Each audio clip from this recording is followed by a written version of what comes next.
Hello दोस्तों, आप सभी का स्वागत है एक बार फिर से परी की रसोई में। दोस्तों, आज मैं आपके सामने एक ऐसी पारंपरिक और स्वादिष्ट डिश के बारे में बात करने जा रही हूँ जो कि गर्मियों के मौसम में हर घर की जान होती है, लेकिन हम इसे थोड़े से अनोखे अंदाज में बनाएंगे क्योंकि हम इसमें दही का इस्तेमाल ना करके इसे हम कच्चे आम से बनाकर तैयार करेंगे। तो चलिए, सबसे पहले हम ले लेते हैं यहाँ पे कच्ची कैरी। यहाँ पे मैंने करीब 6 मीडियम साइज़ की कच्ची कैरी ली है। फ्रेंड्स, आमतौर पर कड़ी का नाम सुनते ही हमारे दिमाग में दही या फिर छाछ का ख्याल सबसे पहले आता है, लेकिन जब चिलचिलाती गर्मी में कुछ खट्टा मीठा या फिर कुछ रिफ्रेशिंग खाने का मन हो तो कच्चे आम यानी कि कैरी से बेहतर कोई भी ऑप्शन नहीं हो सकता। यह कड़ी न केवल स्वाद में लाजवाब होती है बल्कि स्वास्थ्य के लिए भी बेहद हेल्पफुल होती है। तो चलिए, सबसे पहले हम अपनी सारी कैरीज़ को छील लेते हैं और देखिए ठीक इस तरह से हम सभी का छिलका निकालकर तैयार कर लेंगे। देखिए, इनका छिलका निकालने में हमें ज़्यादा दिक्कत नहीं होती है क्योंकि इनका छिलका ज़्यादा टाइट नहीं होता है। ये किसी भी पीलर की हेल्प से बहुत ही आसानी से निकलकर तैयार हो जाता है। फ्रेंड्स, गर्मियों के दिनों में कच्चा आम शरीर को बहुत ही ज़्यादा ठंडक पहुंचाता है और ये हमें लू से भी बचाता है। दोस्तों, कुछ लोगों को दही से एलर्जी होती है या फिर वे लोग वीगन डाइट पर होते हैं जिसके कारण वो कड़ी खाना स्किप कर देते हैं, लेकिन अगर आप उन्हें इस तरह से कच्चे आम की कड़ी बनाकर दोगे तो वह बिना किसी टेंशन के खुशी खुशी इस टेस्टी और मज़ेदार कड़ी का आनंद ले सकते हैं। तो जो लोग दही खाना नहीं पसंद करते हैं वह कच्ची कैरी की यह कड़ी एक बार ट्राई कर सकते हैं और यकीन मानिए, जो भी इस तरह से इस कड़ी को बनाकर खाएगा वह बिल्कुल भी पहचान नहीं पाएगा कि आपने इस कड़ी में दही का इस्तेमाल नहीं किया है, क्योंकि इसका स्वाद बहुत ही ज़्यादा लाजवाब होता है। तो देखिए फ्रेंड्स, हमने यहाँ पर अपनी सारी कैरीज़ को छीलकर रेडी कर लिया है। देखिए, यहाँ छिलका सारा अलग हो चुका है। अब हम छिलका हटाकर अलग रख देते हैं और देखिए, ये हमारी सारी कैरीज़ तैयार है। अब हम इन्हें चाकू की हेल्प से पीसेस में कट कर लेते हैं। देखिए, ठीक इस तरह से हम इनके पीसेस कर लेते हैं। फ्रेंड्स, आज के ज़माने में हम हर चीज़ में शॉर्टकट ढूंढते हैं, लेकिन हमारी पुराने ज़माने में दादी नानी का जो रसोई घर था वह विज्ञान और स्वाद का अद्भुत कॉम्बिनेशन था।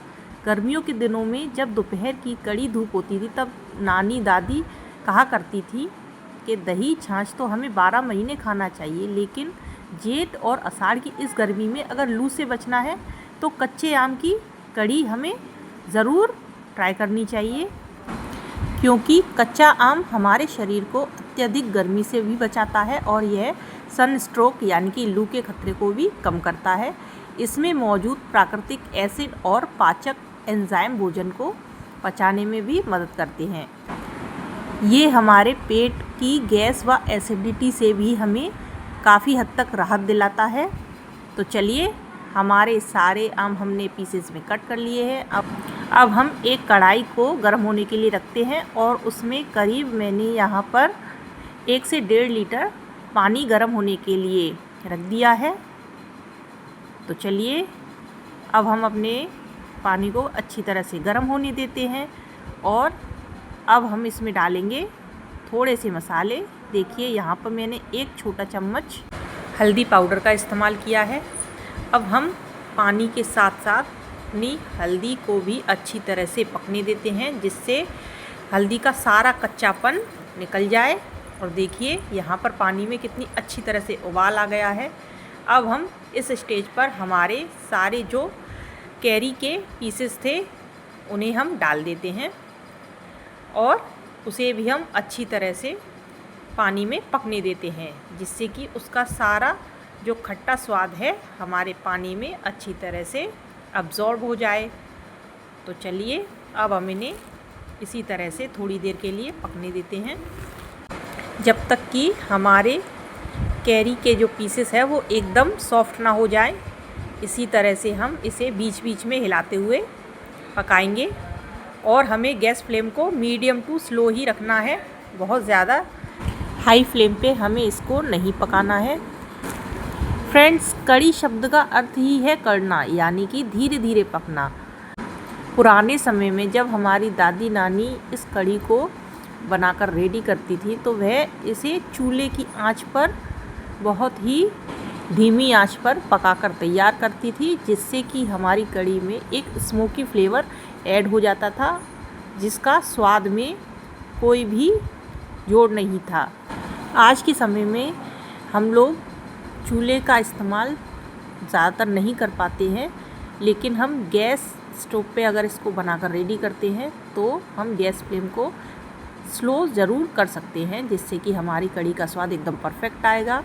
और मैंने अब इसमें 1 चम्मच धनिया पाउडर और 1 चम्मच लाल मिर्ची डाल दी है, और साथ ही हम इसमें डालेंगे नमक दोस्तों आप अपने स्वाद के अनुसार ही इस्तेमाल कीजिए। मैंने यहाँ पे करीब 1 से 1.5 चम्मच नमक का इस्तेमाल किया है, क्योंकि खट्टेपन से नमक का स्वाद थोड़ा सा दब जाता है। तो देखिए यहाँ पे हमारे आम अच्छी तरह से उबल चुके हैं। अब हम इसमें ऐड करते हैं बेसन का घोल। तो यहाँ पे मैंने लिया है 1 कटोरी बेसन, और अब हम इसमें थोड़ा सा पानी ऐड करके इसका एक पतला सा घोल बनाकर रेडी कर लेंगे। फ्रेंड्स, हमें ध्यान रखना है कि हमारे इस बेसन के घोल में ज़रा भी गुठलियाँ ना हो, वरना कड़ी में भी फिर गुठले हो जाएंगे, और जो कि खाने में बिल्कुल भी अच्छे नहीं लगते हैं। देखिए, चम्मच की हेल्प से हम अच्छी तरह से हमारे बेसन को घोल लेंगे, जिससे ज़रा भी लम्स इसमें ना रहे।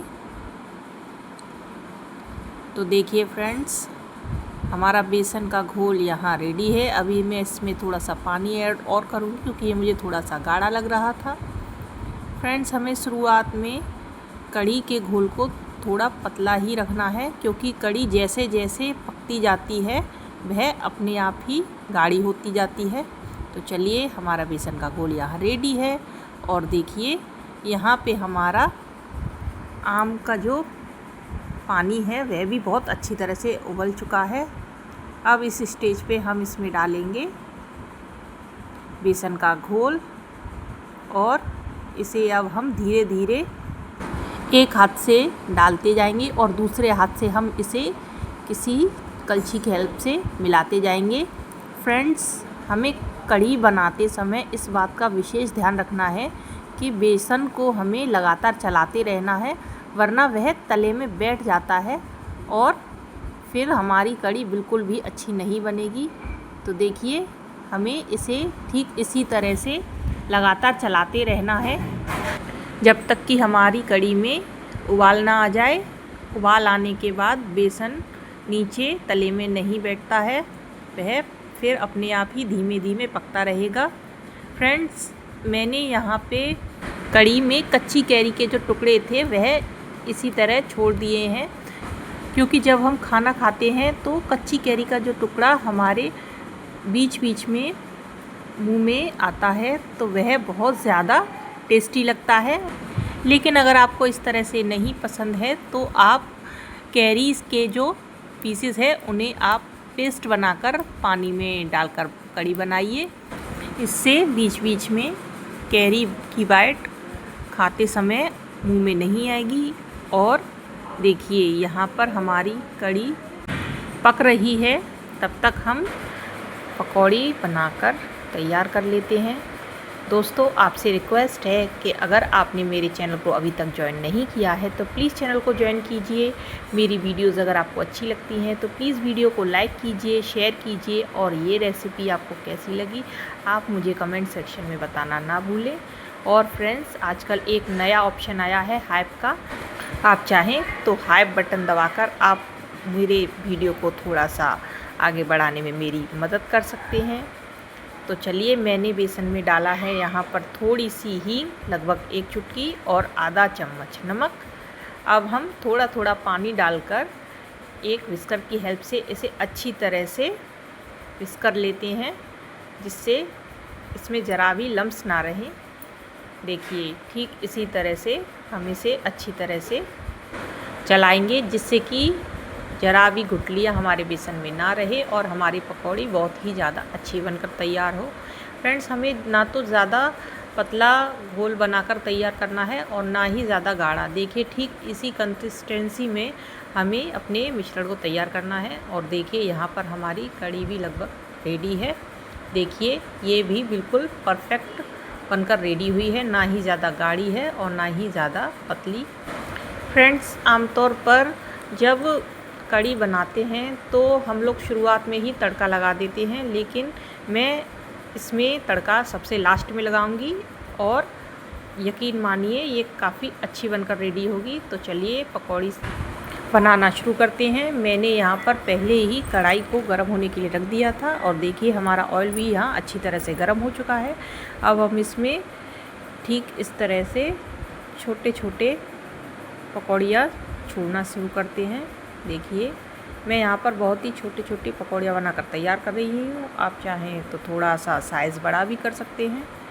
देखिए इस तरह से हम सारी कढ़ाई में पकौड़ियाँ छोड़ देते हैं और हम इन्हें सुनहरा होने तक फिर पकने देंगे, जिससे कि ये अच्छी तरह से अंदर तक पक जाए और ज़रा भी कच्ची ना रहें।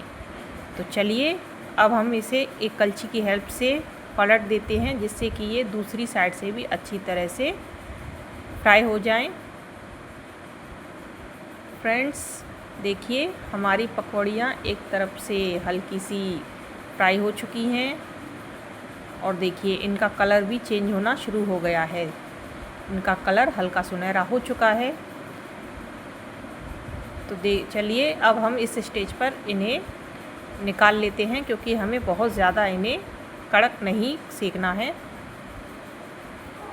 तो देखिए फ्रेंड्स हमारी पकौड़ी कितनी परफेक्ट बनकर तैयार हुई हैं। ये अंदर से बहुत अच्छी तरह सिक चुकी हैं और इनका कलर भी बहुत ज़्यादा सुनहरा नहीं है। देखिए अब हम इन्हें अपनी कड़ी में डाल देते हैं, जिससे कि कड़ी हमारी पकौड़ी में अंदर तक अब्ज़ॉर्ब हो जाए और पकौड़ियों में अंदर तक कड़ी का टेस्ट समा जाए। तो चलिए अब हम अपनी बाकी की सारी पकौड़ियों को भी इसी तरह से फ्राई कर लेते हैं।